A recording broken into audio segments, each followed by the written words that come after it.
All right. Hello and welcome to our really cool campaign that we're doing. It's called the Pocketbook series. And it's just basically a way for us to connect what we're hearing from the pulpit and apply it to our lives as moms.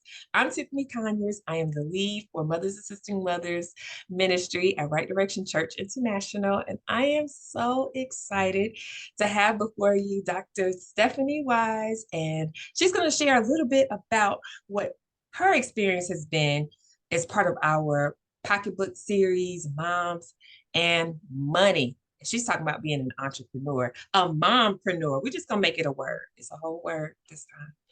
So let me get straight to my questions so we don't take too much more of your time. All right. So, Stephanie, I have a quick question. I have several quick questions. Okay. What is Okay. the first thing one should consider when going into business as a mompreneur? Okay. Well, good morning. Good morning. And thank you so much for having me on today.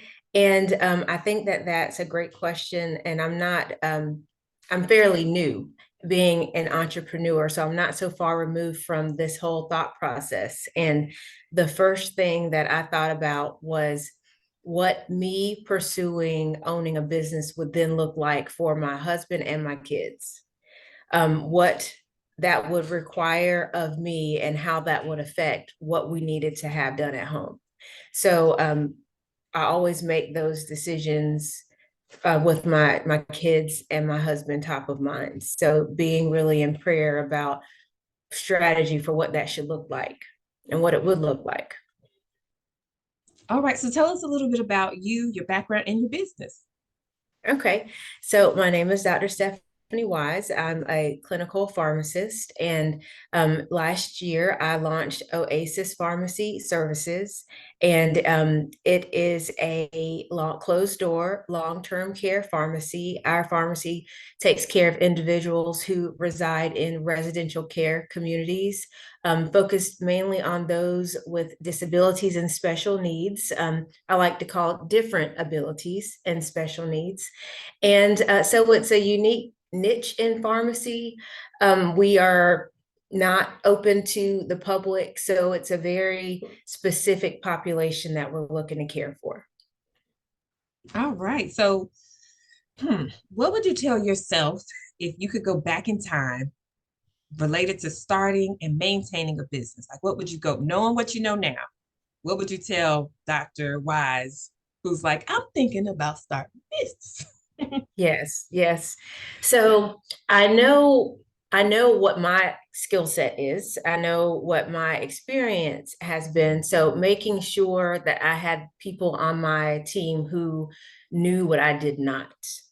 So having a circle around me of individuals who could give me insight on different aspects that I wasn't well versed on. So making sure that I had a pharmacy specific accountant, making sure I had a business attorney so that everything would be set up appropriately should those resources need to be put in place. So making sure that I took the time to identify where my weaknesses were so that I could put people around me who were strong in those areas. That's so good. So, it sounds like creating a team really was helpful, like getting Mm, started with people that were stronger in areas where you noticed that you just weren't as skilled or experienced. right.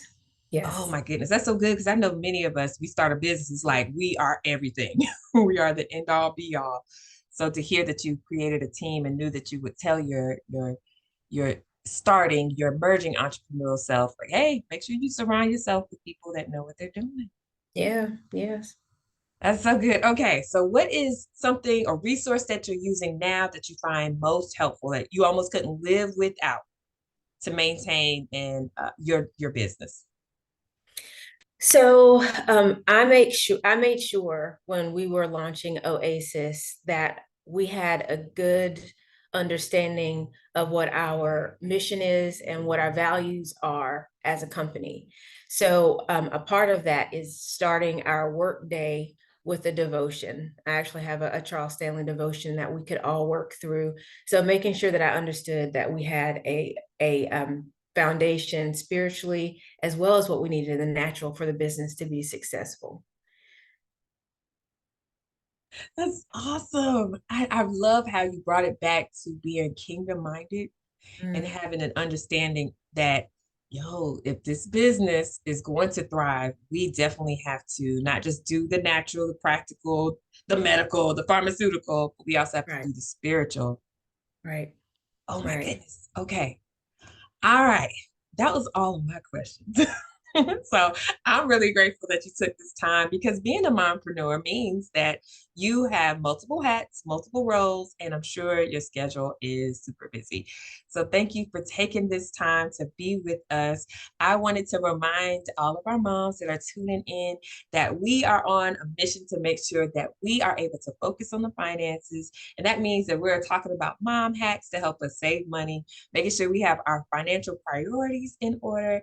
And if you are thinking about being a mompreneur, like Dr. Wise here, that you have the skills, the tools, and even the courage to go for it. So stay tuned. We'll have Dr. Wise contact information in the link below, as well as how you can connect to the pharmacy that she owns and operates, especially if you know someone that may utilize or may need to utilize their services. So thanks again, Dr. Wise.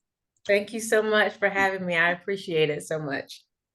You are very welcome.